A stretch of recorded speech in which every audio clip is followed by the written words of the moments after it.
Guys, जैसा कि आप लोगों को पता होगा, मैंने अपनी पिछली वीडियोस में आपसे आपका ओपिनियन मांगा था कि आप किस टॉपिक पे वीडियोस चाहते हैं। तो गाइस, सबसे ज़्यादा परसेंटेज ऑफ वोट्स जो आए थे वो था रिवीजन एडिशन के लिए, कि आप आईसीएसई क्लास 10th बायोलॉजी के रिवीजन वीडियोस बनाइए। तो गाइस, आज की वीडियो में हम डिस्कस करने वाले हैं नर्वस सिस्टम। ये एक रिवीजन वीडियो होने वाला है। अगर आपको इसकी ओरिजिनल वीडियो देखनी है जिसमें मैंने ये सारे पार्ट डिटेल में एक्सप्लेन किए हैं, तो मैं उनका लिंक डिस्क्रिप्शन में डाल दूंगा, आप वहां से जाके उन्हें देख सकते हैं। तो चलिए गाइस, बिना टाइम वेस्ट करते हुए डायरेक्टली शुरू करते हैं अपने टॉपिक नर्वस सिस्टम से। सो गाइस, चैप्टर की हेडिंग ही है नर्वस सिस्टम। तो आपको सबसे पहले ये जानना ज़रूरी होता है कि नर्वस सिस्टम क्या होता है। तो nervous system basically guys, it is a network of nerve cells and fibre which transmit the nerve impulse between the parts of the body.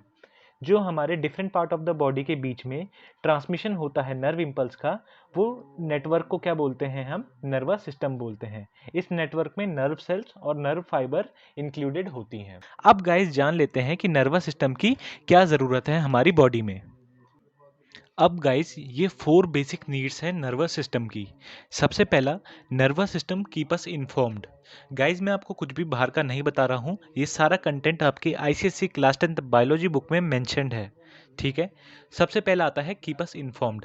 जो हमारा नर्वस सिस्टम है वो हमें इन्फॉर्म्ड रखता है आउटसाइड एक्टिविटीज़ से, कि हमारे आसपास क्या चल रहा है, क्या सारी चीज़ें हो रही है, इन सारी चीज़ों से हमें इन्फॉर्म्ड रखता है। तो ये सबसे पहला नीड है नर्वस सिस्टम की। ठीक है। दूसरा, ये हमें याद रखने में, सोचने में और सोच समझ के आंसर देने में हेल्प करता है। हमारा नर्वस सिस्टम 3 बेसिक चीज़ें हैं, रिमेंबर, थिंक एंड रीज़न। इन तीनों में हमारा नर्वस सिस्टम हमें हेल्प करता है। इसके बिना हम रिमेंबर नहीं कर सकते, थिंक नहीं कर सकते हैं और रीज़न नहीं कर सकते हैं किसी भी चीज़ का। ठीक है। और अब दो जो सबसे इम्पॉर्टेंट पॉइंट्स हैं वो क्या है। सबसे पहला, हमारा जो नर्वस सिस्टम है वो सारी वॉलेंटरी एक्टिविटीज़ ऑफ बॉडी को कंट्रोल करता है। और दूसरा, जो नर्वस सिस्टम है वो साथ ही साथ सारी इनवॉलेंट्री एक्टिविटीज़ ऑफ बॉडी को भी कंट्रोल करता है। गाइज, वॉलेंट्री एक्टिविटीज़ क्या होती हैं? ऐसी एक्टिविटीज़ जो हमारे कंट्रोल में हैं, इन सारी एक्टिविटीज़ को वॉलेंटरी एक्टिविटीज़ बोलते हैं। ठीक है।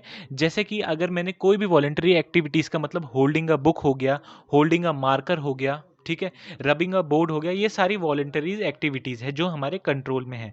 इनवॉलेंटरी एक्टिविटीज़ क्या है? ऐसी एक्टिविटीज़ जो हमारे कंट्रोल में नहीं है। ब्रीथिंग और हमारा हार्ट बीट, इन दोनों चीज़ों के लिए हमें सोचना नहीं पड़ता है, ये ऑटोमेटिक होती हैं। ऐसी एक्टिविटीज़ को हम इनवॉलेंटरी एक्टिविटीज़ कहते हैं।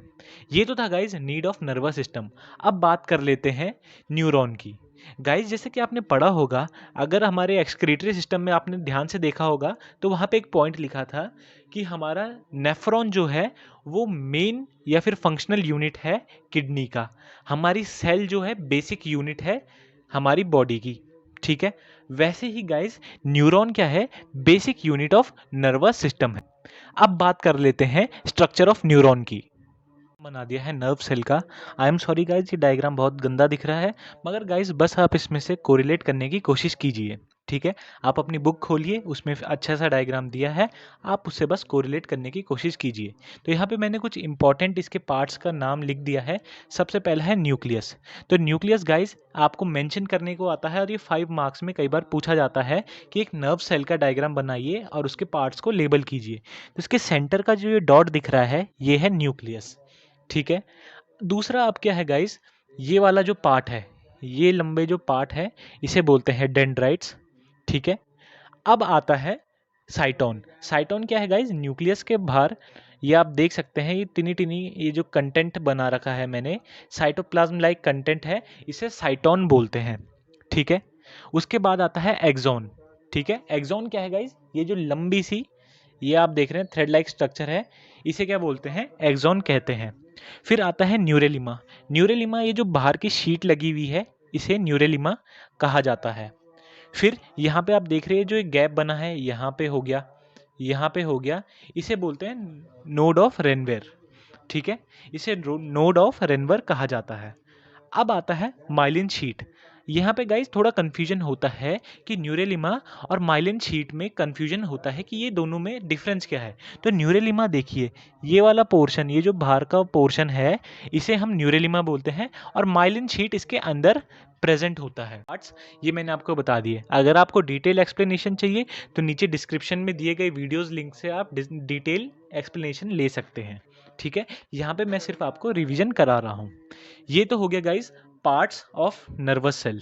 ठीक है, नर्व सेल के कौन कौन से पार्ट्स होते हैं ये मैंने आपको बता दिया। अब गाइस बात कर लेते हैं न्यूरॉन्स की। न्यूरॉन्स कितने टाइप के होते हैं? तो न्यूरॉन्स हमारे 3 टाइप के होते हैं, सेंसरी न्यूरॉन्स, मोटर न्यूरॉन्स और एसोसिएशन न्यूरॉन्स। जो सेंसरी न्यूरॉन्स हैं वो क्या करती हैं? सेंस ऑर्गन टू ब्रेन या फिर स्पाइनल कॉर्ड आपकी इम्पल्स को लेके जाती है। मोटर न्यूरॉन्स क्या करती हैं? वो आपके ब्रेन से इफेक्टर ऑर्गन तक आपका इम्पल्स लेके आती हैं। और एसोसिएशन या फिर कनेक्टिंग न्यूरॉन्स क्या होता है? ये ब्रेन से स्पाइनल कॉर्ड के बीच में इंटरकनेक्शंस का काम करता है। उससे पहले गाइस एक और टर्म आ जाता है, व्हाट इज सिनेप्स। तो सिनेप्स क्या है? Point of contact between the terminal branches of axon of a neuron with the dendrites of another neuron separated by a fine gap. ठीक है, ये डेफिनेशन को आपको एज इट इज लिखना है अगर आपको एग्जाम में पूछी जाती है। और इनमें जो टर्म यूज हो रहे हैं डेंड्रॉन और एक्सॉन्स, ये तो मैंने आपको इस डायग्राम में एक्सप्लेन कर ही दिए हैं। ठीक है, अब बात कर लेते हैं गाइस टाइप्स ऑफ नर्व्स। कितने टाइप की नर्व्स हमारी बॉडी में होती है? ध्यान रखिए, अभी हमने न्यूरॉन्स के बारे में डिस्कस किया था, अब हम नर्व के बारे में डिस्कस कर रहे हैं। तो गाइस हमारी बॉडी में 3 टाइप की नर्व्स होती हैं, सेंसरी नर्व्स, मोटर नर्व्स हो गई और मिक्स्ड नर्व्स। ये 3 टाइप की नर्व्स प्रेजेंट रहती हैं। सेंसरी नर्व्स क्या करती हैं? ये सेंसरी फाइबर्स हैं जो इम्पल्स को लेके आती हैं रिसेप्टर टू ब्रेन। ऐसी नर्व्स जो रिसेप्टर टू ब्रेन सारे इम्पल्स को लेके आती हैं, इन्हें सेंसरी नर्व कहा जाता है। मोटर नर्व्स क्या होता है? मोटर नर्व्स में मोटर फाइबर प्रेजेंट रहते हैं जो इम्पल्स को ब्रेन से लेके इफेक्टर ऑर्गन तक लेके आते हैं। ध्यान रखिएगा, सेंसरी नर्व्स में आपके सेंसरी फाइबर प्रेजेंट रहेंगे और मोटर नर्व्स में मोटर फाइबर्स प्रेजेंट रहेंगे। अब बात कर लेते हैं मिक्स्ड नर्व की। तो मिक्स्ड नर्व्स क्या होती हैं गाइस? ये ऐसी नर्व्स होती हैं जिसमें सेंसरी और मोटर दोनों टाइप्स के फाइबर प्रेजेंट रहते हैं। इसका एग्जाम्पल अगर आपको पूछा जाए कि मिक्स्ड नर्व का एग्जाम्पल क्या है, तो आप लिखेंगे spinal nerve is the example of mixed nerves. मैंने आपको अब बाकी पोर्शन में आपको फ्लो चार्ट के फॉर्म में एक्सप्लेन करूंगा ताकि आपको ये इजीली समझ में आ जाए और टफ ना लगे। ठीक है, अब नर्वस सिस्टम 2 पार्ट्स में डिवाइडेड है, सेंट्रल नर्वस सिस्टम और पेरिफेरल नर्वस सिस्टम। इन 2 कैटेगरीज में हमारा नर्वस सिस्टम डिवाइडेड है। अब जो हमारा सेंट्रल नर्वस सिस्टम है वो वापस 2 पार्ट में डिवाइडेड है। उसमें क्या क्या आता है सेंट्रल नर्वस सिस्टम में? ब्रेन और स्पाइनल कॉर्ड। स्पाइनल कॉर्ड का काम क्या है गाइस? कंट्रोल करता है सारी एक्टिविटीज़ को। ठीक है, क्या कौन सी एक्टिविटीज़ को? रिफ्लेक्स एक्शंस सारे कन्वे करता है हमारा स्पाइनल कॉर्ड। जो हमारा ब्रेन है वो 3 पार्ट्स में डिवाइडेड है, सेरिब्रम, सेरिबेलम और मेडुला ऑब्लंगेटा। ठीक है, इन 3 पार्ट्स में हमारा ब्रेन डिवाइडेड है। अब दूसरा portion peripheral nervous system. Peripheral nervous system क्या है? 2 पार्ट्स में डिवाइडेड है, सोमैटिक और ऑटोनोमिक। सोमैटिक नर्वस सिस्टम में 12 पेयर ऑफ कार्नियल नर्व्स और 31 पेयर्स ऑफ स्पाइनल नर्व्स रहती हैं। ऑटोनोमिक नर्वस सिस्टम सिम्पैथिक और पैरासिम्पैथिक में डिवाइडेड होता है। ठीक है, ये बेसिक मैंने बता दिया। अब बात कर लेते हैं ब्रेन के पार्ट्स के बारे में डिटेल में। ठीक है, नर्वस सिस्टम में सेंट्रल नर्वस सिस्टम के बारे में बात कर रहे हैं, उसके भी ब्रेन वाले पार्ट के बारे में हम बात कर रहे हैं, सेरिब्रम। सेरिब्रम क्या है गाइस? ये हमारा ब्रेन जो है 3 पार्ट्स में डिवाइडेड होता है, सेरिब्रम, सेरिबेलम और मेड्यूला में। ठीक है, अब जो हमारा सेरिब्रम है, सेरिब्रम के फंक्शन के बारे में हम डिस्कस कर लेते हैं। जो गाइस हमारा सेरिब्रम है, सेरिब्रम क्या है? 2 पार्ट्स में डिवाइडेड रहता है, राइट और लेफ्ट सेरिब्रल हेमिस्फीयर्स में। ठीक है, हमारा जो सेरिब्रल हेमिस्फीयर है उसके 2 रीजन्स होते हैं, इनर और आउटर। जो इनर पोर्शन रहता है उसे मेड्यूला बोलते हैं और आउटर को कॉर्टेक्स रीजन बोलते हैं। ठीक है, हमारा कॉर्टेक्स रीजन जो होता है उसमें ग्रे मैटर रहता है। ठीक है, ग्रे मैटर क्यों रहता है? क्योंकि उसमें सेल बॉडीज और न्यूरॉन्स प्रेजेंट रहती हैं। ठीक है, अब जो हमारा ग्रे मैटर्स है, ग्रे मैटर्स के अंदर फोल्ड प्रेजेंट रहते हैं। ठीक है, इन फोल्ड्स को हम क्या बोलते हैं? इन्हें गायरी कहा जाता है। और ग्रूव्स भी प्रेजेंट रहते हैं, ग्रूव्स को हम सल्की कहते हैं। ठीक है, अब जो इनर पोर्शन है जिसे हम व्हाइट मैटर कहते हैं, इसमें क्या होता है? हमारे एक्सॉन्स और नर्व फाइबर्स प्रेजेंट रहते हैं। ठीक है, व्हाइट मैटर के अंदर एक्सॉन्स और नर्व फाइबर्स प्रेजेंट रहते हैं। जो हमारा सेरिब्रम है, सेरिब्रम क्या है, एक पोर्शन है जिसमें क्या रहता है, हमारी विल पावर, कॉन्शियसनेस और वॉलेंट्री एक्टिविटीज को कंट्रोल करने की पावर रहती है। अब बात कर लेते हैं दूसरे पार्ट की। सेरिब्रम हो गया, अब सेरिबेलम की बात करते हैं। सेरिबेलम क्या है गाइस, ये स्मॉलर एरिया है, ठीक है। हमारा सेरिब्रम क्या था, लार्जेस्ट पोर्शन है, और सेरिबेलम एक स्मॉल एरिया है। ये क्या करता है, इसमें कोई कन्वोल्यूशंस या फिर फोल्ड्स प्रेजेंट नहीं रहते हैं। सेरिबेलम का काम है मेंटेन करता है बैलेंस ऑफ द बॉडी, ठीक है, बैलेंस को रेगुलेट करता, बैलेंस बनाने में हेल्प करता है, और साथ ही साथ मस्कुलर एक्टिविटीज ऑफ बॉडी को भी कंट्रोल करता है। बॉडी में जितनी भी हमारी मस्कुलर एक्टिविटीज हो रही हैं उसको हमारा सेरिबेलम कंट्रोल करके रखता है। ये वाला भी हो गया। अब बात कर लेते हैं मेड्यूला की। मेड्यूला क्या करता है, ये इंटरनल ऑर्गन्स या फिर इनवॉलेंट्री एक्शंस को कंट्रोल करता है। इन जो हम मैंने आपको बताया इंटरनल ऑर्गन्स की एक्टिविटीज़ को, ठीक है, हमारे ऑर्गन्स के अंदर क्या क्या एक्टिविटीज़ चल रही हैं उनको, साथ ही साथ इनवॉलेंट्री एक्शंस को कंट्रोल करता है हमारा मेडुला ऑब्लंगेटा, ठीक है। ये मैंने आपको बता दिया, ये तीनों चीज़ें क्लियर हो गई। अब बात कर लेते हैं स्पाइनल कॉर्ड की।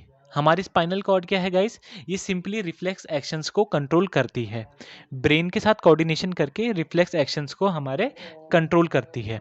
अब बात कर लेते हैं पेरिफेरल नर्वस सिस्टम की। पेरिफेरल नर्वस सिस्टम, इसमें पेयर ऑफ नर्व्स प्रेजेंट रहती हैं जो नर्व इंपल्स को कैरी करती हैं। ये दो पार्ट में डिवाइडेड रहता है, ठीक है। इसको में क्या क्या होता है, सोमैटिक नर्वस सिस्टम और ऑटोनॉमिक नर्वस सिस्टम में ये डिवाइडेड रहता है। अब बात कर लेते हैं सोमैटिक नर्वस सिस्टम की। सोमैटिक नर्वस सिस्टम क्या है, ऐसा नर्वस सिस्टम जिसमें दो पेयर ऑफ नर्व्स प्रेजेंट रहती हैं, एक तो कार्नियल नर्व्स और स्पाइनल नर्व्स। जो कार्नियल नर्व्स रहती हैं ये 12 पेयर की रहती हैं, और जो हमारी स्पाइनल नर्व्स हैं ये 31 पेयर में रहती हैं। अब बात करते हैं ऑटोनॉमिक नर्वस सिस्टम की।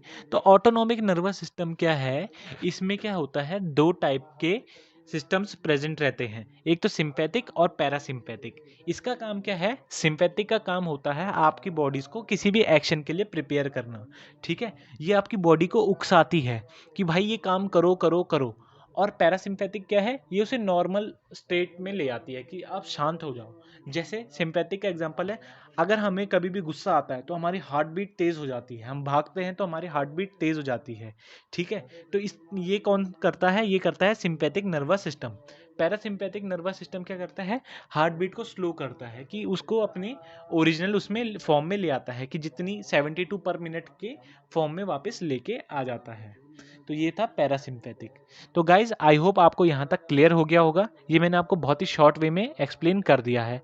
अब तो रिफ्लेक्स एक्शन क्या है, ऑटोमेटिक, क्विक और इमीडिएट इनवॉलेंट्री एक्शंस है, ठीक है, जो हमारी बॉडी में होता है, और किसकी वजह से होता है, स्टिम्यूल की वजह से, ठीक है। इनवॉलेंट्री एक्शन सिंपली क्या है, क्विक, ऑटोनॉमिक और इमीडिएट एक एक्शन है, इनवॉलेंट्री एक्शन है जो कि स्टिम्यूल की वजह से होता है, ठीक है। अब हमारा जो क्या है, वॉलेंट्री एक्शंस होते हैं और इनवॉलेंट्री एक्शंस होते हैं बॉडी में। इनवॉलेंट्री एक्शंस को ही हम रिफ्लेक्स एक्शन कहते हैं। रिफ्लेक्स एक्शन क्या होता है गाइस, कि अगर आपने कोई भी हॉट आयरन टच कर लिया, कोई आपने देखा होगा कि जो हमारी प्रेस होती है, अगर आपने उसे टच कर लिया तो आप एकदम से अपने हाथ पीछे कर लेते हैं, तो इस एक्शन को क्या बोलते हैं, रिफ्लेक्स एक्शन। इसके लिए आपको सोचना नहीं पड़ता, ये इमीडिएट और क्विक होता है। इस टाइप के एक्शंस को रिफ्लेक्स एक्शन कहा जाता है, ठीक है। अब बात करते हैं टाइप्स ऑफ रिफ्लेक्स। हमने ये तो जान लिया कि रिफ्लेक्स एक्शन होता क्या है, अब ये जानेंगे कि रिफ्लेक्सेस कितने टाइप के होते हैं। तो हमारे रिफ्लेक्स जो हैं वो दो टाइप के होते हैं, एक तो नेचुरल और एक कंडीशनड। नेचुरल रिफ्लेक्स क्या होता है, कि जो आपको किसी भी प्रीवियस एक्सपीरियंस के बिना ही जो आप रिफ्लेक्स एक्शन करते हैं उसे आप नेचुरल रिफ्लेक्स कहते हैं, ठीक है। जैसे ब्लिंकिंग ऑफ आईज हो गया, स्नीजिंग हो गया, इस टाइप के एक्शंस को हम नेचुरल रिफ्लेक्स एक्शंस कहते हैं। कंडीशन रिफ्लेक्स एक्शन क्या होता है, कि अगर आपने प्रीवियसली लर्नड एक्सपीरियंस के बेसिस पे कोई भी रिफ्लेक्स एक्शन करते हैं तो उसे कंडीशनड रिफ्लेक्स करते हैं। जैसे गाइस, अगर आपने देखा होगा, अगर आपके सामने कोई स्ट्रीट डॉग है तो अगर आप थोड़ा सा ही नीचे झुकते हैं तो वो समझ जाएगा कि आप पत्थर उठाने वाले हैं और वो तुरंत भाग जाएगा, ठीक है। तो ऐसे एक्सपीरियंस को कंडीशनड रिफ्लेक्स कहते हैं, ठीक है। कंडीशन रिफ्लेक्स के बहुत सारे एग्जाम्पल आपकी बुक में दे रखे हैं, कई सारे अलग भी हैं, मगर मोस्ट कॉमन यही है। ठीक है, ये आपने देखा भी होगा। कभी भी आप देखेंगे अगर स्ट्रीट डॉग आपके सामने जा रहा है, स्ट्रीट डॉग्स जो होते हैं वो आपके सामने अगर जा रहे हैं और आप नीचे झुकेंगे तो वो सोचेंगे कि आप उनको मारने के लिए पत्थर उठा रहे हैं, तो वो तुरंत भाग जाएंगे। ठीक है, भले ही आपने पत्थर उठाया भी नहीं होगा मगर वो तुरंत वहां से भाग जाएंगे। अब इस एक्शन को हम क्या कहते हैं, इसे कंडीशनड या फिर एक्वायर्ड रिफ्लेक्स एक्शन कहते हैं। ठीक है, उसके बाद गाइज आपकी बुक में आपको अलग अलग टाइप के रिफ्लेक्स एक्शन के बारे में बताया होगा। ठीक है, मगर मेन जो था गाइज रिफ्लेक्स एक्शन में यही था जो मैंने आपको बता दिया। अब बात करते हैं रिफ्लेक्स आर्क की, जो हमारा लास्ट टॉपिक है। रिफ्लेक्स आर्क क्या होता है गाइज? ये शॉर्टेस्ट रूट है that can be taken by an impulse from receptor to an effector. ठीक है, इसका पाथ कैसे होता है रिफ्लेक्स आर्क का, बस आपको पाथ जानना जरूरी है। ये सबसे पहले क्या होता है, स्टिम्यूल। स्टिम्यूल जाता है रिसेप्टर के पास, रिसेप्टर से जाता है सेंसरी न्यूरॉन में, सेंसरी न्यूरॉन्स, स्टिम्यूल मतलब कि कोई भी आउटर आपको किसी भी चीज़, ठीक है, जो भी आपको महसूस हुआ। सपोज स्टिम्यूल मतलब मैंने एक हॉट आयरन को टच किया, तो हॉट आयरन से ये सेंसेशन गया रिसेप्टर में, रिसेप्टर से गया सेंसरी न्यूरॉन्स में, सेंसरी न्यूरॉन से गया ब्रेन में, ब्रेन ने क्या करा, कुछ जो एक्शन था उसे भेजा मोटर न्यूरॉन से कि जाओ जाके ऐसा करो। मोटर न्यूरॉन से वो गया इफेक्टर में, और इफेक्टर से सीधे क्या होता है, रिस्पॉन्स। ठीक है, स्टिम्यूल क्या था कि सपोज ये एक हॉट प्लेट है, इसे मैंने टच किया, इस हॉट प्लेट को टच करने के बाद मेरा स्टिम्यूल रिसेप्टर में गया, रिसेप्टर से सेंसरी न्यूरॉन में गया, सेंसरी न्यूरॉन इसे ले गए ब्रेन में, ब्रेन से आया न्यूरॉन में, न्यूरॉन से आया इफेक्टर, इफेक्टर से रिस्पॉन्स क्या हुआ कि मैंने हाथ तुरंत इससे दूर कर दिया, इस प्लेट को अगर टच किया था तुरंत इससे हाथ दूर कर दिया। ठीक है, तो इसको बोलते हैं हम रिफ्लेक्स आर्क। इसमें जितनी भी इंपॉर्टेंट चीज़ें थी मैंने आपको बता दी। अगर आपको डिटेल चाहिए होगी तो आप नीचे दिए गए लिंक्स पे क्लिक करिए, आपको वहाँ पे डिटेल्ड एक्सप्लेनेशन मिल जाएगा।